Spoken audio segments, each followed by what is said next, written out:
David Monteith. I am a man who has 3 children who are 11, 7 and 4, and they're all mad. And just as a little boast, my 7-year-old has now got a job as the voice of George Pig in Peppa Pig. So I'm literally stopping strangers in the street to tell them. But I'm an actor. I'm a voiceover performer. I do motion capture stuff in computer games. It's exciting. I've directed operas. I'm a veteran podcaster. I started podcasting, my first podcast 16 years ago, and that podcast is still going. Yeah, that's who I am at the moment.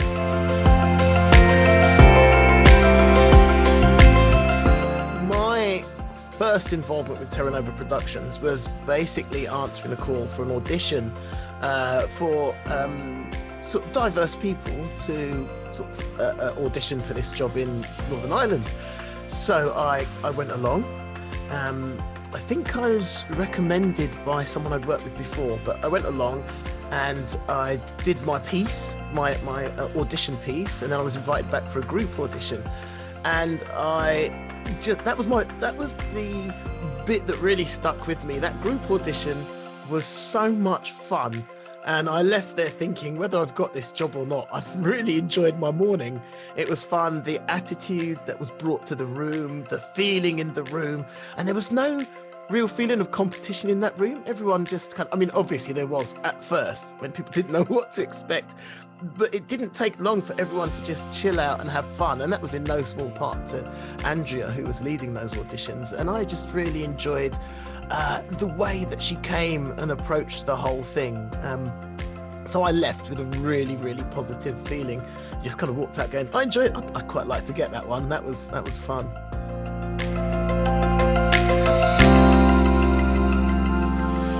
The show was Midsummer Night's Dream, and it was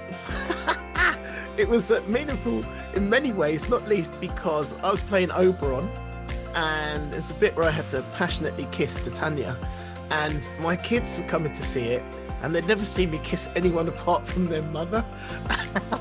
and I just remember absolutely fretting how they were going to react. Didn't bother them in the slightest. They weren't even slightly bothered, but I don't think I've ever sweated so much just about, oh no, how my kid's going to do.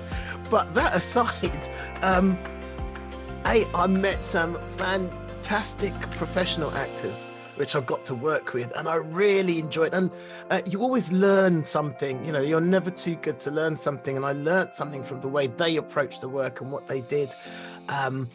And then when we got into the community aspect of the project, that's when it blew up for me, because I just love working with and experiencing and being there to encourage this wide selection of people that were reflecting a much more diverse community than I was expecting coming out of London.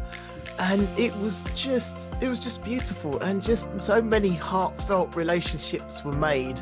And I remember a few months later, I had to come back to do a talk in Belfast.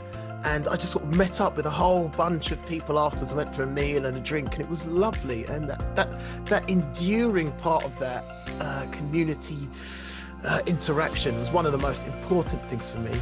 And of course, I just loved sitting in an accent, surrounded by an accent that wasn't mine, that I wasn't used to, and trying to absorb the various Northern Irish accents.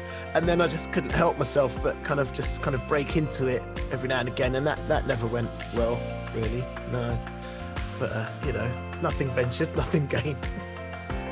But yeah, the whole experience was just lovely. The professional aspect, the community aspect, the cultural aspect, all merged to make such a great time that I really enjoyed.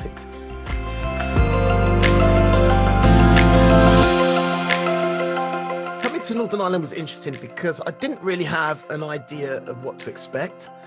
And it was fantastic that I was in a house with 2 other actors that were black.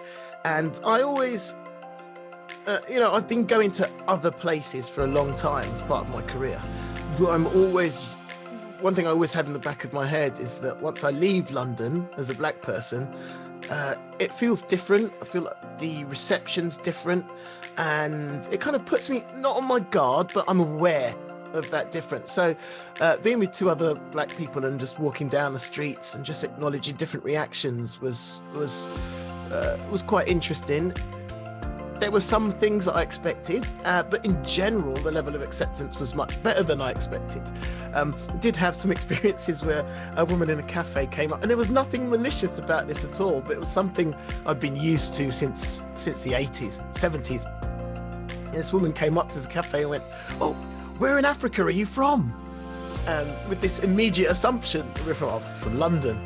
But originally, well, actually, I'm Jamaican. The other two are African. I'm Jamaican. So, if you really want my African roots, we've got to go back 200 years for that. And then we get into a conversation about slavery, which let's not do that today. So it was quite interesting, because you always wonder how you're going to be received. But it was a great time. So obviously, it wasn't too much of a problem. And I think things are changing. Definitely behind where we are in London, but to be fair, I think a lot of England is. So I was quite. I still enjoyed myself, and to be honest, I do enjoy the opportunity for those conversations when they're not mired in willful ignorance. So I'm kind of okay with that. The other thing that struck me about being in Belfast was walking to rehearsals and just being surrounded by all these paramilitary murals. Not used to that, and it was I'll be honest, it was a real shock. And it was quite shocking as well for it to be okay to have murals of masked people with automatic weaponry. And I'm like, whoa. And that kind of brought into sharp focus the kind of history of the place. And so I took the opportunity to go to a museum to look at the exhibition about the Troubles. And being of a certain age, it was really interesting seeing all these things that I remember as a child being on the news in England, which of course had a slightly different skew to what the news might have been like in Northern Ireland.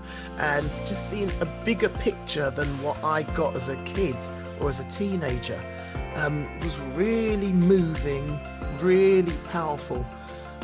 And took a lot of processing, actually, which I think the whole situation does, because it's of course ongoing and unsolvable in many ways. So that was that was a part of it that I hadn't expected to get into. But it's, you're walking along, bang, there's a mural of someone like that, and it's in your face. You can't ignore where that comes from. Also, I'm a huge fan of Narnia and C.S. Lewis, and kind of grew up on that. I used to read it the whole series twice a year. And so being able to go to, is it C.S. Lewis Square? It's called, just to go down there. I mean, the thrill of that was beyond for me, and to be able to take my kids down there when they came to visit was fantastic. So much, actually, so much.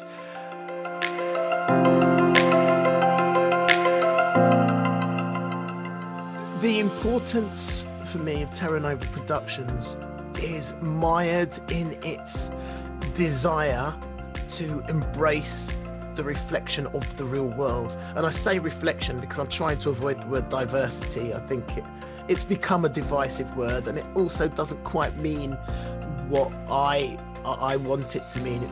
It often feels like we're going to have diversity, we are going to have equality, whereas actually the drive for diversity is simply the drive to reflect the actual world.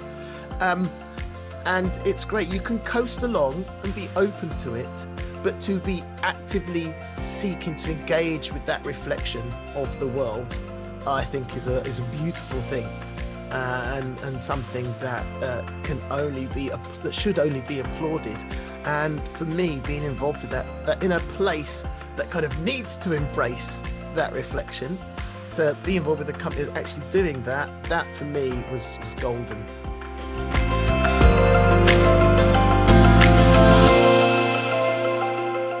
The three words that I associate with Terra Nova Productions are fun, relationship, and culture.